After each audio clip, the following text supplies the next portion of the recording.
The trees inside are moving out into the forest. The trees inside, जो trees अंदर है, moving out, वो बाहर आ रहे हैं forest में, forest से. Explain symbols used in this line. इस लाइन में जो symbols प्रतीक यूज हुए हैं उनको explain करें. What is the central idea of the poem The Trees? It is a deeply symbolical poem. यह गहरे रूप से प्रतीकात्मक पोयम है. In it, इसमें the poet expresses, पोएट व्यक्त करता है हर सेटिस्फैक्शन, हर पोएटेस है कवित्री, व्यक्त करती है उसकी संतुष्टि. टू सी दैट, देखकर कि women have begun to move out of the four walls of their house, कि औरतों ने शुरू कर दिया है बाहर आना अपने घर की चार दीवारी से.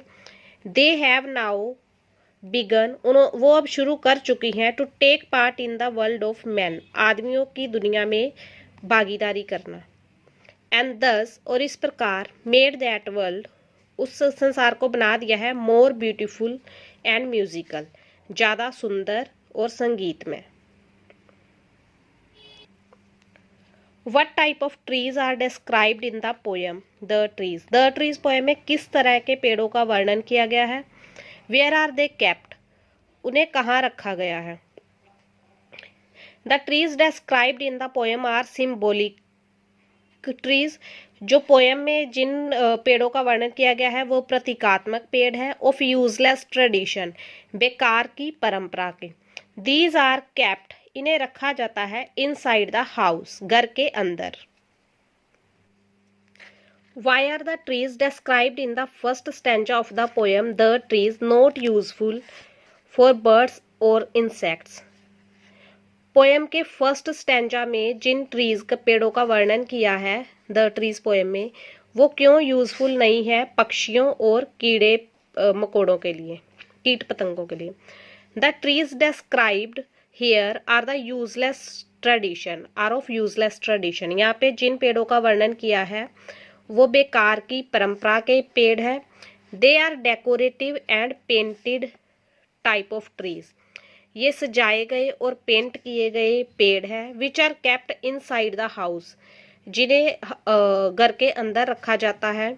Birds can not sit on them, पक्षी इन पर नहीं बैठ सकते. एंड इंसेक्ट, और कीट पतंगे कीड़े मकोड़े, can not hide in them, इसमें नहीं छिप सकते. सो इसलिए these trees are not useful, इसलिए ये पेड़ यूजफुल नहीं है, इनका कोई यूज नहीं है. फॉर बर्ड्स और इंसेक्ट्स, पक्षियों या कीड़े मकोड़ों के लिए.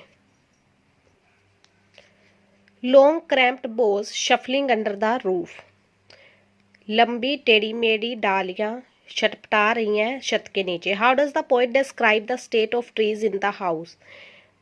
कवि कैसे वर्णन करती है ट्रीज की दशा की, पेड़ों की दशा की हाउस के अंदर. How does Adrian rich describe the growing of trees inside the house? Adrian rich कैसे वर्णन करती है उन पेड़ों का जो हाउस के घरों के अंदर बड़े हो रहे हैं. The trees are restless to move out, पेड़ बेचैन है बाहर जाने के लिए. Their leaves strain towards the window glass, उनके जो पत्ते हैं वो तने हुए हैं खिड़की के कांच की तरफ. The twigs have become stiff, उनकी जो टहनियाँ हैं वो कड़ी हो गई हैं. बिकॉज ऑफ एक्सर्शन, जोर लगाने के कारण. The Bhoj have become cramped, उनकी जो डालियाँ हैं वो टेढ़ी मेढ़ी हो गई हैं. Due to their long confinement, ज़्यादा टाइम तक कैद रहने के कारण. दे आर शफलिंग, वो छटपटा रही हैं. अंडर द रूफ, छत के नीचे. दस, इस प्रकार. द पोएट सिम्बोलिकली डिस्क्राइब, जो कवि है वो प्रतीकात्मक रूप से वर्णन करती है द स्टेट ऑफ वीमेन, औरतों की दशा का. हु हैव बीन कंफाइंड, जो कैद है. टू द हाउस ओनली, सिर्फ घर में ही.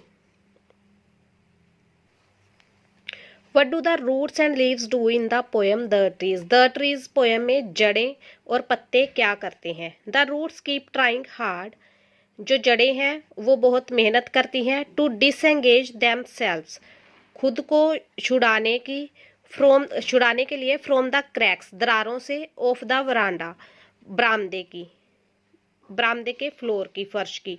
The leaves strain themselves, पत्तों ने खुद को तान रखा है. Towards the glass pain of the window, खिड़की के कांच के जो दरवाजा होता है खिड़की का, कांच की खिड़की की तरफ।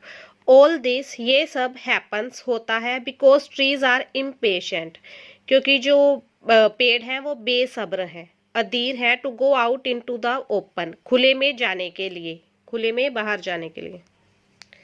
What is the theme of the poem the trees? The tree poem की थीम क्या है? A forest is meaningless without trees, पेड़ों के बिना एक जो जंगल है वो अर्थहीन है।